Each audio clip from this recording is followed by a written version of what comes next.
고린도 후서 8장 1절부터 5절까지의 말씀입니다. 쉬운 성경으로 우리 다 같이 합독하겠습니다. 성도 여러분, 하나님께서 마케도니아에 있는 교회들에게 베푸신 은혜를 여러분에게 알려드리겠습니다. 마케도니아 지역 교회들은 심한 환난을 겪으면서도 기쁨이 넘쳤으며 극심한 가난 속에 시달리면서도 헌금을 많이 하였습니다. 나는 그들이 할 수 있는 만큼만 아니라 능력 이상의 것을 드렸다고 확실하게 말할 수 있습니다. 그것도 자원에서 말입니다. 그 교회들은 이런 은혜와 성도들을 섬기는 일에 자기들도 참여하게 해달라고 우리들에게 간절히 부탁하였습니다. 그들은 우리가 기대했던 것 이상으로 먼저 자신을 주님께 드리고 난 후에 하나님의 뜻대로 우리에게도 주었던 것입니다. 아멘. 오늘 읽으신 말씀을 가지고 은혜가 하는 일이라는 제목으로 말씀을 전하고자 합니다.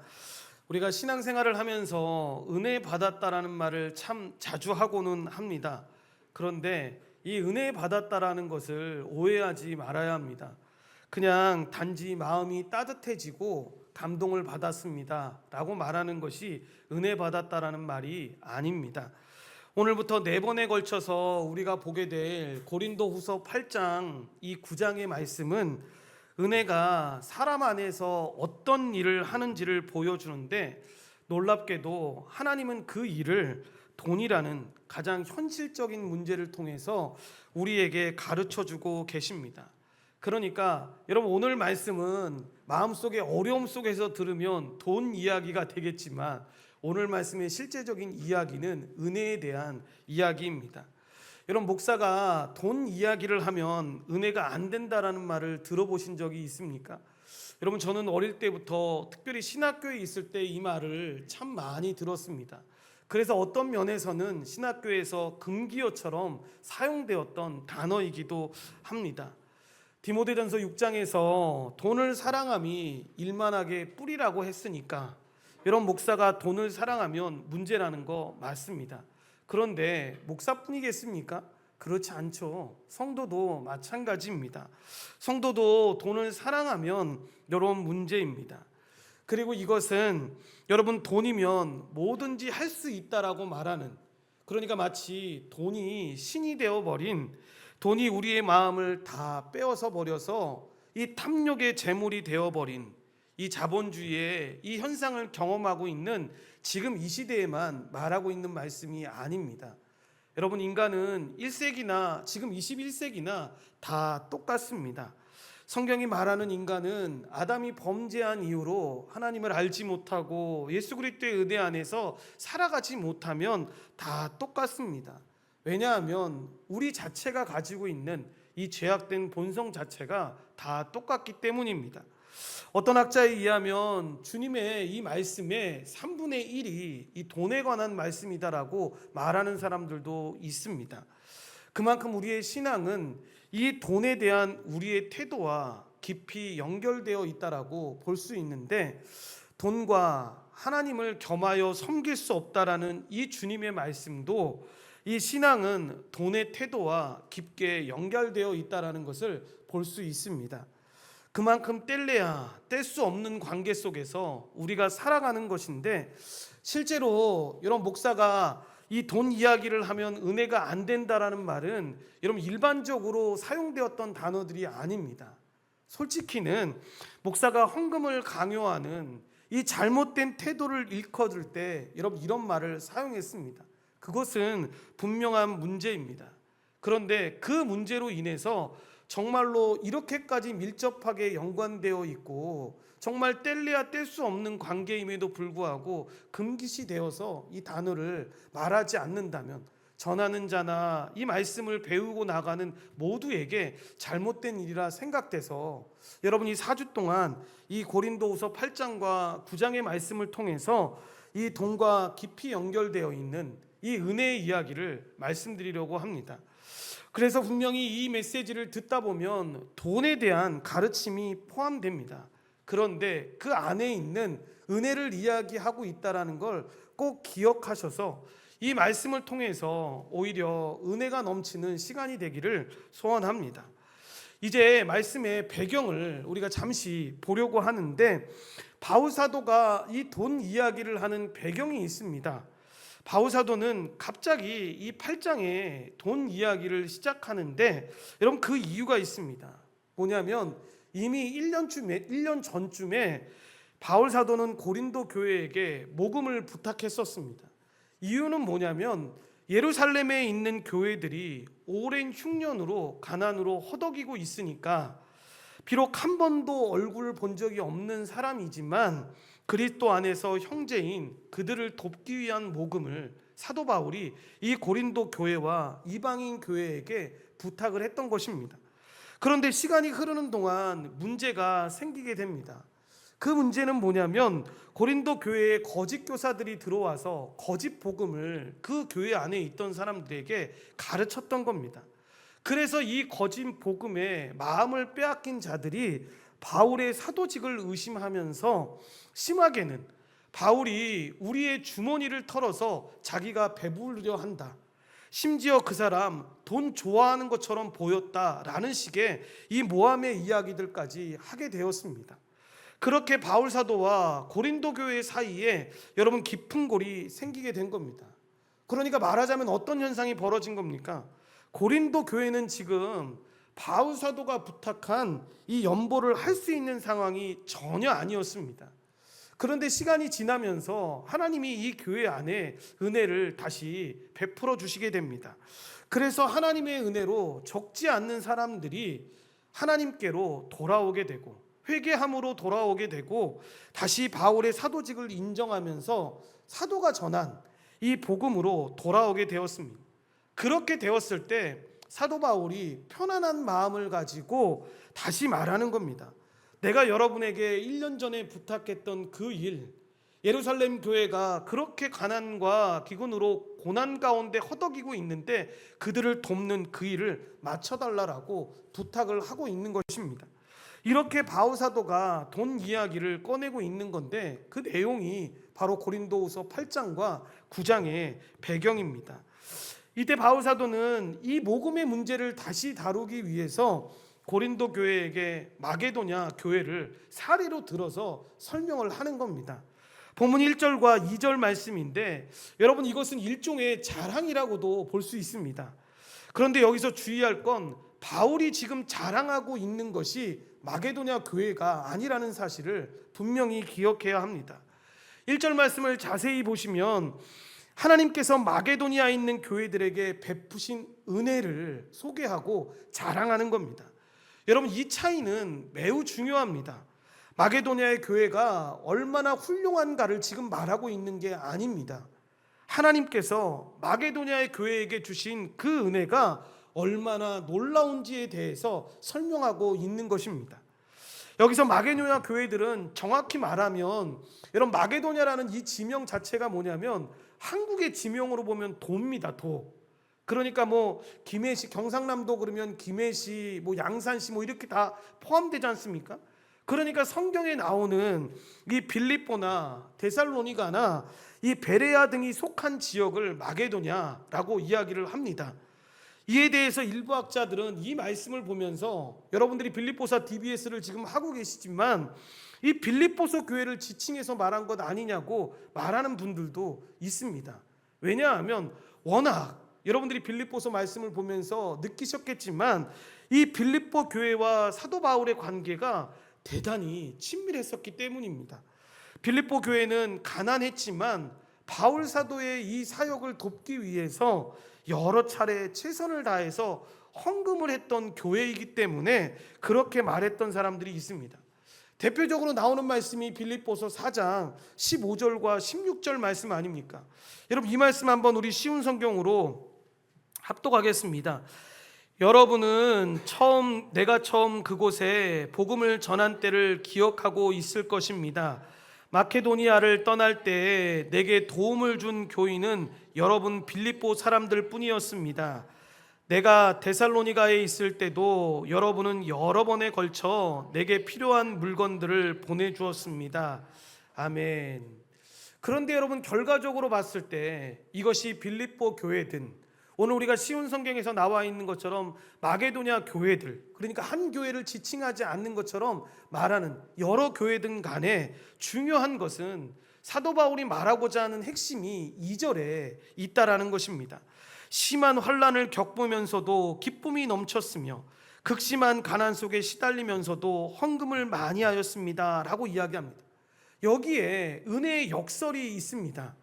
자세히 보면 여기에 두 쌍의 조합들이 있는 것을 우리가 볼 수 있는데, 첫째는 심한 환난을 겪으면서도 기쁨이 넘쳤다라는 것이고, 둘째는 극심한 가난 가운데 시달리면서도 헌금을 많이 하였다라는 겁니다. 그러니까 잘 보면 그냥 환난이나 가난이 아닙니다. 이걸 극대화합니다.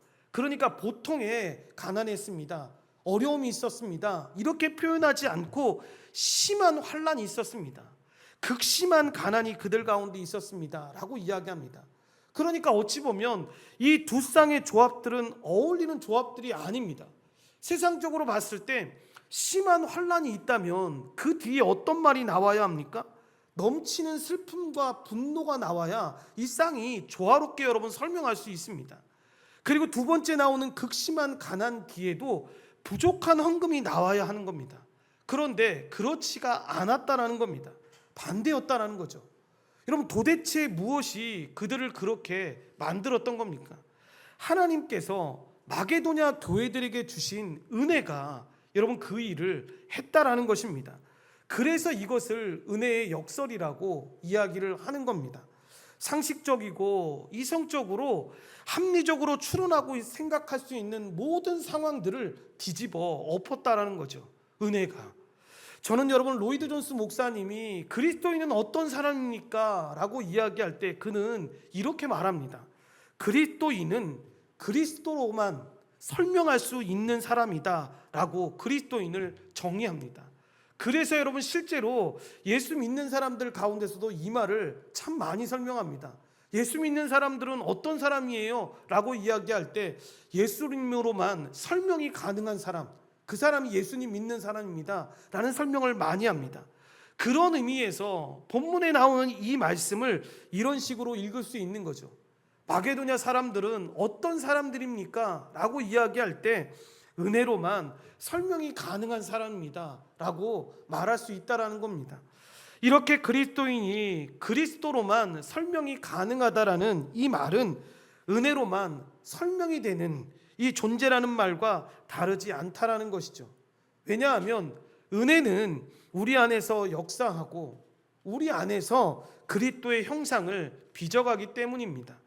마게도냐 교회들은 그 은혜를 자신들의 그 연보를 통해서 나타냈다라는 겁니다. 이러한 마게도냐의 교회에 대한 사도 바울의 말씀을 읽다 보면 여러분, 아주 먼 곳에 있었던 사람들의 특별한 이야기처럼 여러분 우리가 오해할 수 있습니다. 여러분, 우리 믿음의 선배들이 여러분 살았던 삶도 이 마게도냐 성도들의 삶과 다르지 않았습니다. 여러분, 우리나라의 복음이 참 어렵게 들어오지 않았습니까?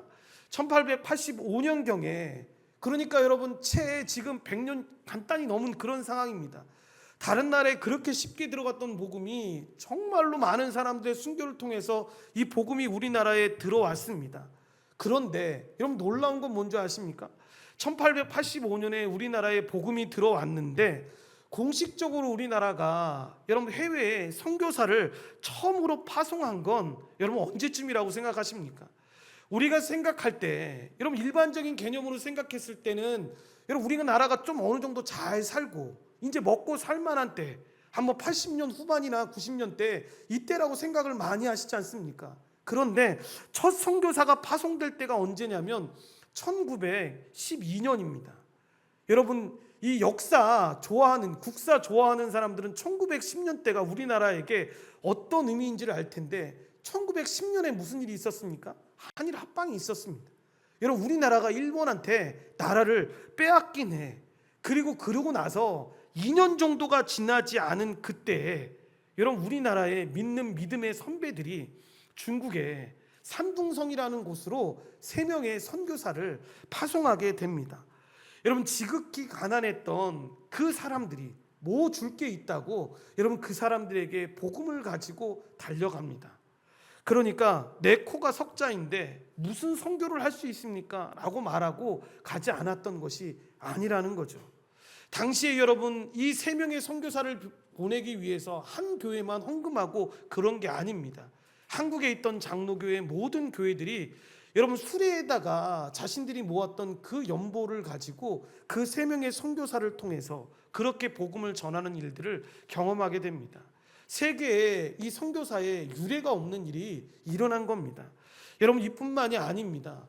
여러분 우리나라에게 가장 아픈 기억 중에 하나가 무엇입니까? 6.25 전쟁 아닙니까? 6.25 전쟁이 끝나고 나서 휴전 상태에서 국가가 폐허 더미에 올라가게 되고 다시 일어나야 하는 그때에 한국교회는 그대로 멈춰 있지 않고 1955년에 태국으로 다시 선교사를 파송하게 됩니다. 이때 선교사로 파송되었던 사람이 그래도 그나마 돈 많이 벌 수 있는 의사의 직업을 가진 사람이었는데 이걸 가지고 이 사람이 미국에 유학을 가는 길을 멈추고 태국으로 선교를 떠나게 됩니다. 여러분 이때 우리나라 여러분 1인당 GNP가 어느 정도였는지 아십니까? 제가 기록을 찾다가 깜짝 놀랐습니다. 여러분 1인당 이 개인적인 게 67달러였다고 합니다. 여러분 2026년인 지금 우리 국민 1인당 국민소득이 얼마인 줄 아십니까? 37,400달러입니다.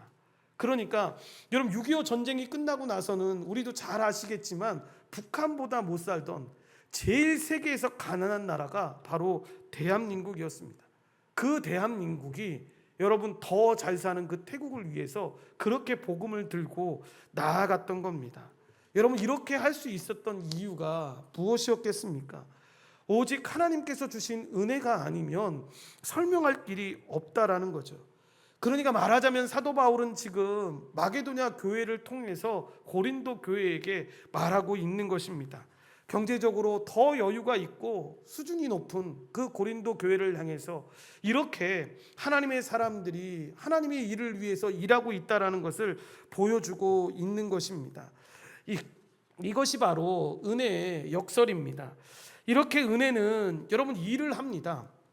우리의 마음의 내면에 들어와서 그저 기분 좋게 하고 여러분 그냥 우리 감정 가운데 위로하는 일을 하는 것이 은혜가 아니라는 겁니다. 은혜는 결과를 만들어냅니다. 그래서 기이하고 놀라운 일들을 이루어내는데 마게도냐에서 은혜가 한 일이 바로 그 역설적 결과를 만들어낸 것입니다.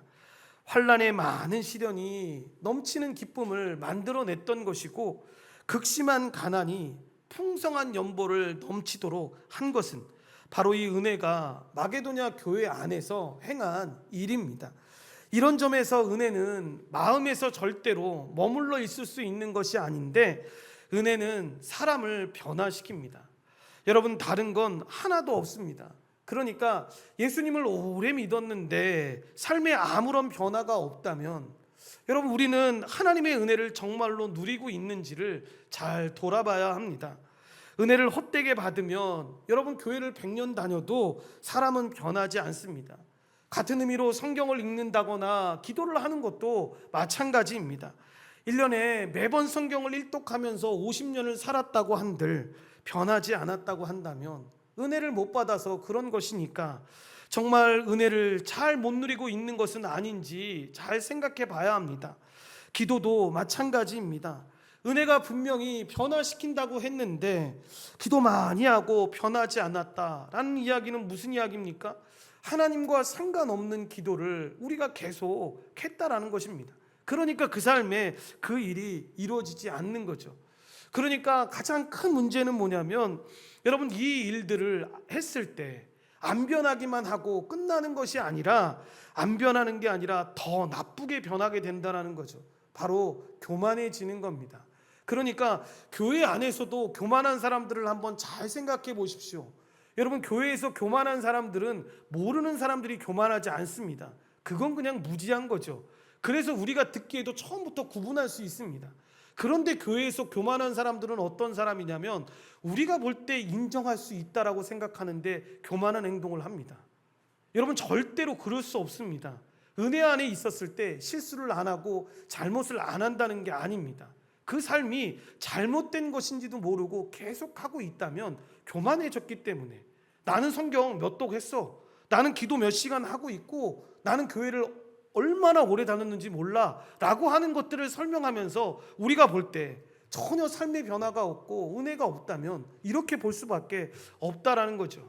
그래서 은혜는 여러분 상황을 넘어서는 능력을 발휘할 수밖에 없는데, 은혜는 환난을 견디게 하고 자기 너머를 보게 합니다. 그래서 자기 너머에 있는 그 사람들, 자기 너머에 있는 그 세상들을 보게 되는 거죠.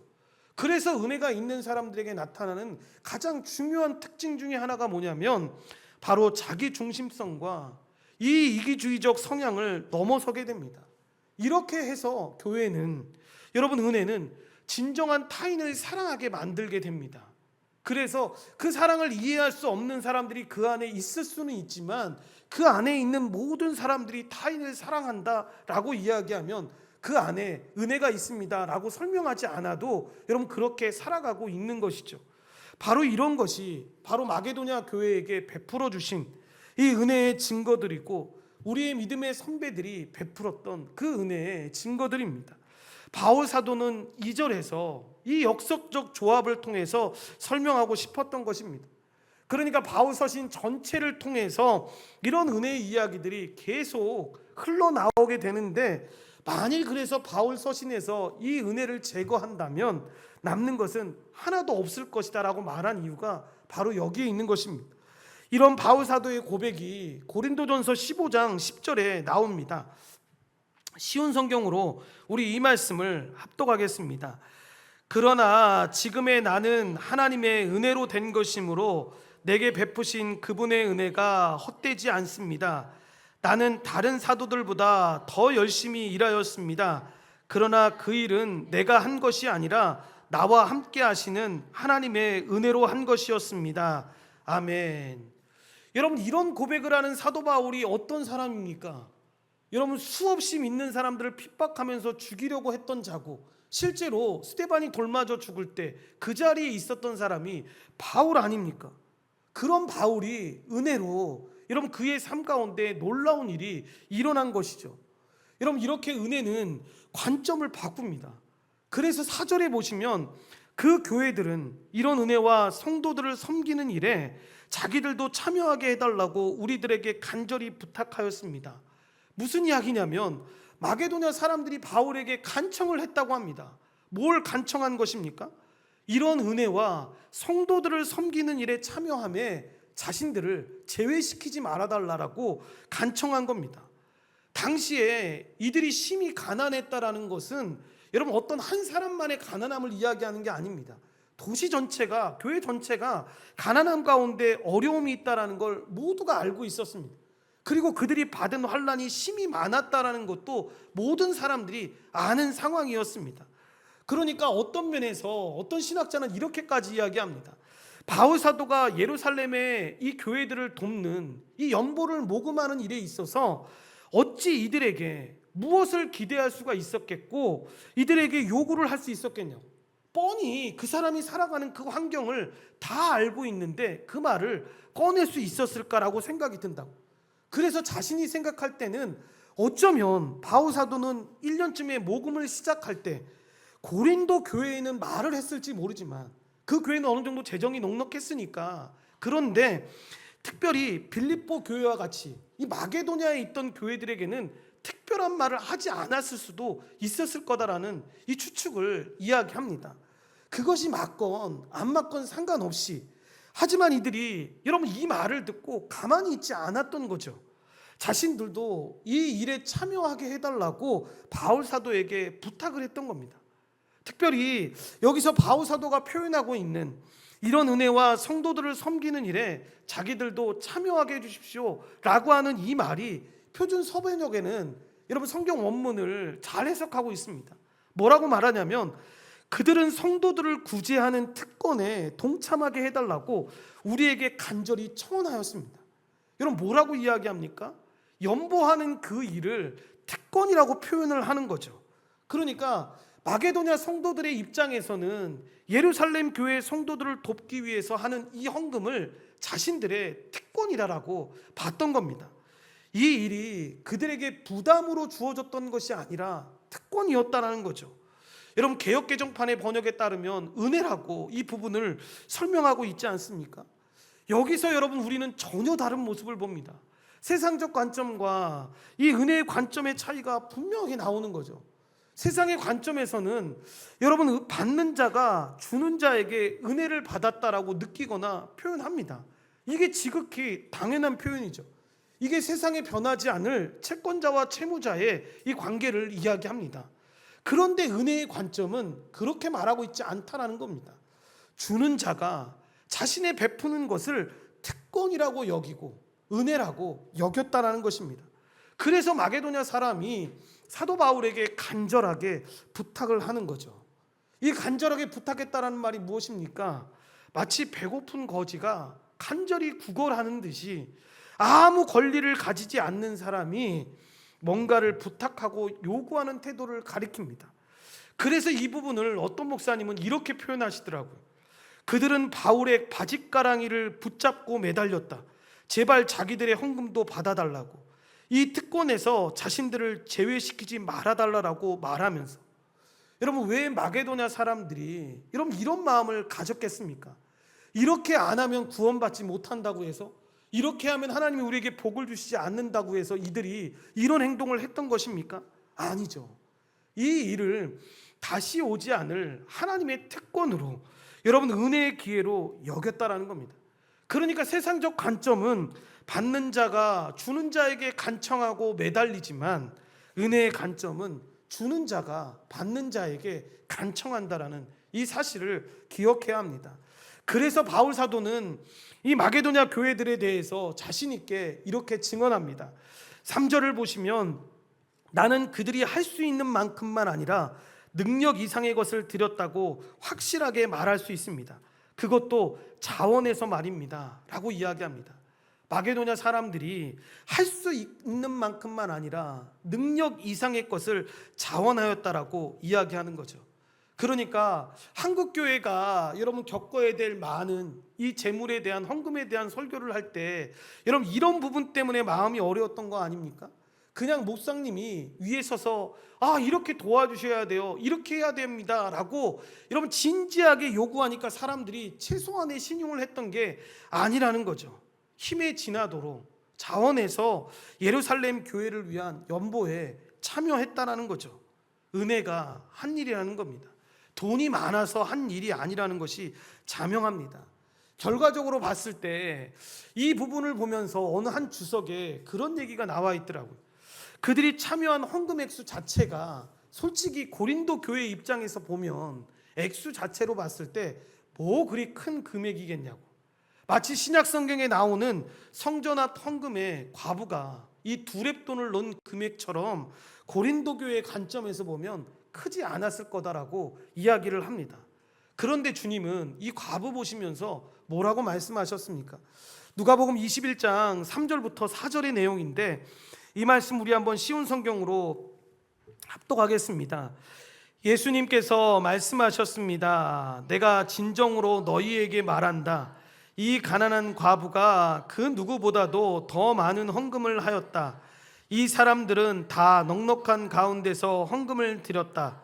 그러나 이 여자는 매우 가난한 가운데서 가지고 있는 생활비 전부를 드렸다. 아멘. 이 마게도냐 교회도 전부가 아니라 전부 이상을 드렸다라는 거죠. 그래서 바울 사도가 5절에 이렇게 말씀을 덧붙이는 겁니다.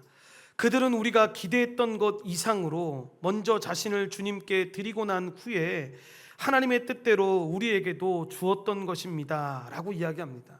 무슨 이야기냐면, 바울 사도가 원했던 것은 예루살렘 교회를 도울 수 있는 이 연보였습니다. 그런데 마게도냐 사람들은 바울 사도가 바라던 것뿐만 아니라 그들이 먼저 자신을 주님께 드리고 또 하나님의 뜻을 따라 우리에게 주었다라고 이야기하는 겁니다. 여러분, 돈을 바친 것이 아니라 그들 자신을 주님께 드렸다라는 것입니다. 여러분, 이 말씀을 드리면서 어릴 적부터 교회를 다니셨던 분은 이 예와 굉장히 많이 들으셔봤을 겁니다. 데이비드 리빙스턴이라는 사람의 여러분 일화가 있습니다. 이 아이가 어릴 적 신앙생활을 하는데 가진 것이 아무것도 없는 가난한 상태에서 예배를 계속 드리게 되었습니다. 그리고 어느 한 날 말씀을 듣고 나서 여러분, 이 아이가 정말 다른 사람들이 볼 때 놀랄만한 일을 합니다. 헌금 바구니 속으로 들어가게 되는데, 저는 이거 처음에 보고 되게 당황스러웠던 게, 헌금 바구니가 되게 컸나 보다 라고 생각을 했는데, 여하튼 여러분, 이 아이가 헌금 바구니 안에 들어가게 됩니다. 얼마나 여러분 특별합니까? 그 사람들이 주목하기 시작하고, 목사님도 너무 의아해서 그 어린 소년에게 물어봤습니다. 왜 그런 행동을 했냐라고 이야기를 했습니다. 그때 그 소년이 이렇게 말을 합니다. 헌금은 드리고 싶은데 드릴 돈이 없어서 몸이라도 드리려고 올라갔다라고 설명을 합니다. 그가 바로 이 아프리카의 선교의 아버지라고 말하는 데이비드 리빙스턴이라는 사람의 일입니다. 바울 사도가 증언하는 이 마게도냐 사람들의 태도가 바로 이런 것입니다. 이들은 바울에게 자신을 드린 것이 아니라 하나님께 먼저 자신을 드렸던 겁니다. 이 연보의 의미를 제대로 알았던 거죠. 그것은 단지 자신들이 가진 것으로 어려운 형제와 이웃을 돕는 차원이 아니라는 것을 그들이 알았던 겁니다. 이웃 돕기 성금 내는 게 아니라는 걸 알았던 거죠. 이것이 물론 여러분 드러나는 의미가 좋은 의미도 있습니다. 하지만 하나님께서 주신 은혜는 마게도냐 사람들의 영안을 열어줬던 겁니다. 그 표면적 의미 너머에 하나님을 향한 자신들의 헌신으로 드려진 모습이라는 걸 깨닫고 그들은 그렇게 나아갔던 것입니다. 이것이 먼저 자신을 죽게 드리고라는 말의 의미입니다. 그리고 나서 바울 사도는 그들이 또 하나님의 뜻을 따라 우리에게 주었도다 라고 말하는데, 여러분, 그들이 자신을 죽게 드리고 여러분 우리에게 주었다라는 말은 우리가 잘 알고 있는 주님께서 요약하여 주신 이 율법을 그대로 드러나는 방식입니다. 그 말씀이 바로 마가복음 12장 30절과 31절 말씀이죠. 우리 다 같이 이 말씀 합독하겠습니다. 내 마음을 다하고 목숨을 다하고 뜻을 다하고 힘을 다하여 주 너의 하나님을 사랑하라 하신 것이요, 둘째는 이것이니 내 이웃을 내 자신과 같이 사랑하라 하신 것이라. 이보다 더 큰 계명이 없느니라. 아멘. 그러니까 그들이 한 것은 표면적으로 보면 물질적으로 예루살렘 교회를 돕는 이 연보에 참여한 겁니다. 그러니까 헌금을 한 겁니다. 그런데 성경은 그들이 한 일을 뭐라고 설명합니까? 단순히 말씀드렸던 것처럼 어려운 사람이 있으니까 그 어려운 이웃을 도왔어, 이렇게 설명하지 않고 하나님과 이웃을 향한 사랑, 곧 율법의 완성이라고 이야기하는 거죠. 그러니까 단순한 헌금이 아니라, 돈이 아니라 그들 자신을 드리는 헌신이었다라는 것을 설명하고 있는 것입니다. 이것이 바로 오늘 본문을 통해서 하나님께서 우리에게 주시는 말씀의 의미입니다.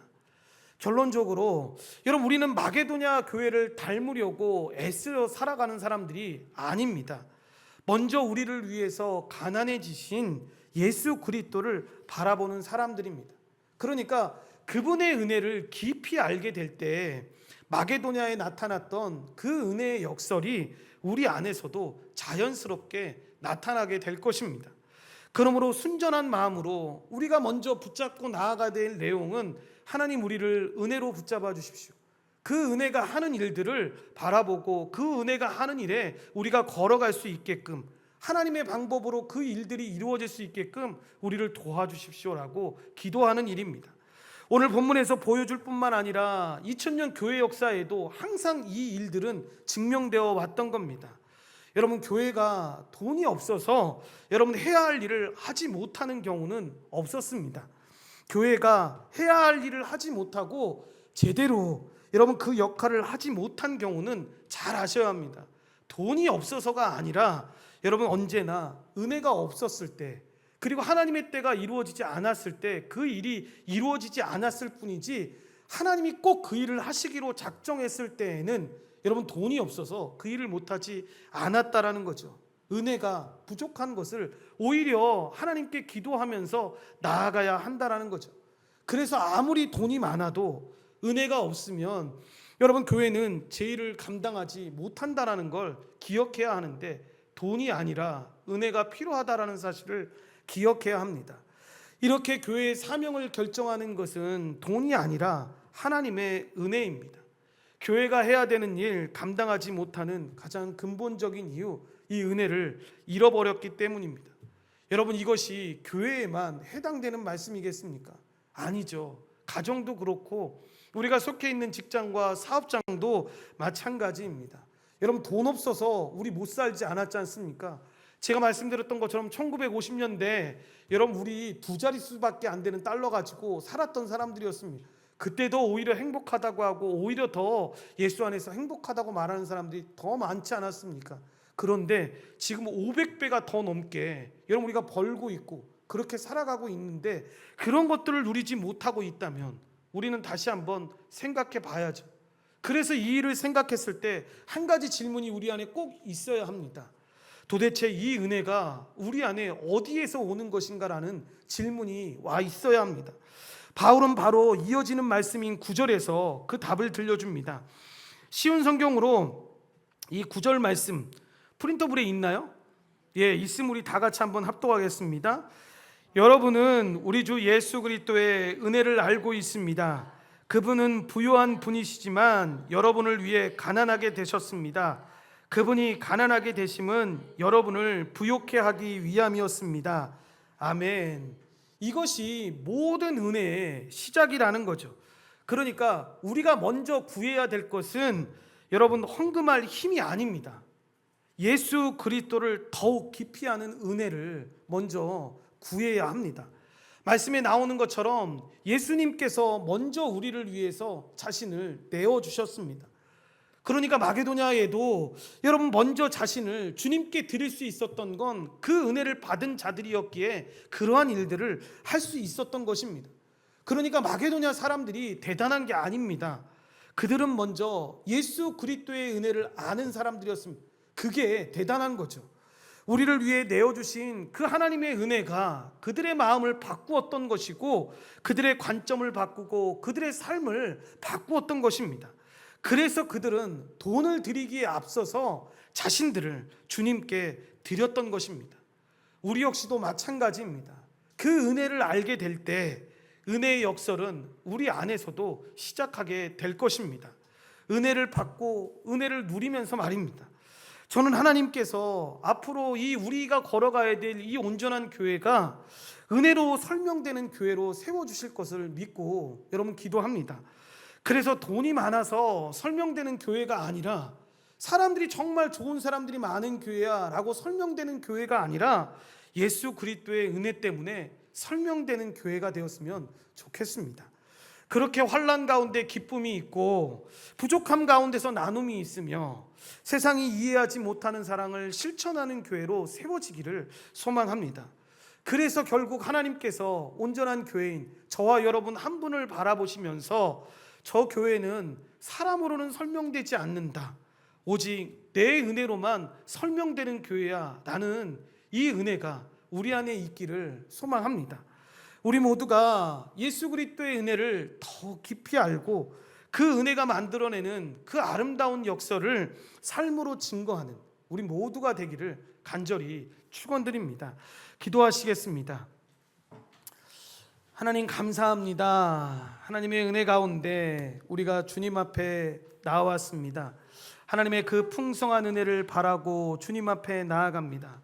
신실한 은혜로 우리를 붙잡아 주시고 인도하여 주셔서 교회로 살아가는 우리 모두가 이 은혜의 역설들을 경험하면서 하나님의 은혜를 구하며 나아가기를 소망합니다. 여전히 낙심되고 여전히 좌절될 때 많이 있지만 하나님께서 베풀어 주시는 이 은혜를 바라보며 우리가 주님 앞에 나아갑니다. 더욱더 하나님을 바라보고 하나님께서 행하실 일들을 기대하며 주님 앞에 나아갑니다. 풍성한 은혜로 우리를 붙잡아 주시고 인도하여 주셔서 오직 주님만 의지하고 오직 주님만 바라보며 주님이 행하실 일들을 기대하며 걸어갈 수 있도록 주님이 도우시고 인도하여 주시옵소서. 모든 걸 주님께 감사드리오며 예수님 이름으로 기도드리옵나이다. 아멘. 한번 기도하시겠습니다. 기도하실 때 이 말씀을 이 은혜 관련된 은혜가 하는 일을 하면서 이 재정에 관한 일을 했던 이유 중에 하나는 뭐 교회가 그렇게 걸어갔으면 좋겠습니다라고 하는 마음도 있었지만 솔직히 말씀드리면 저에 대한 마음도 있었습니다. 이 교회를 보면서 우리 아이들은 자꾸만 커가는데 공간이 부족하고 이 연약한 모습들을 보면서 마음속에 계속 이제 그 기도가 들어왔습니다.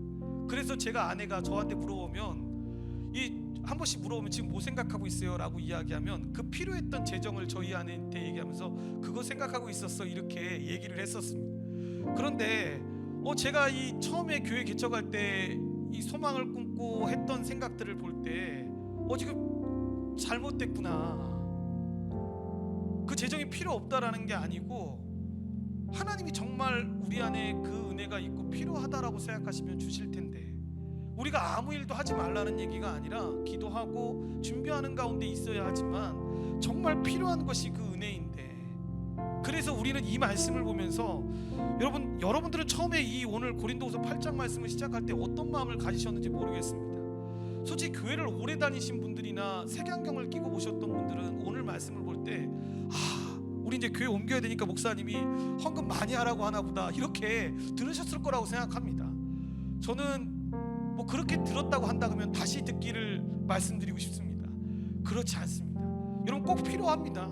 재정이 필요하고 재정이 그렇게 쓰여져야 합니다. 그런데 더 중요한 게 뭔지를 알았으면 좋겠습니다. 은혜가 이 일을 해야 합니다.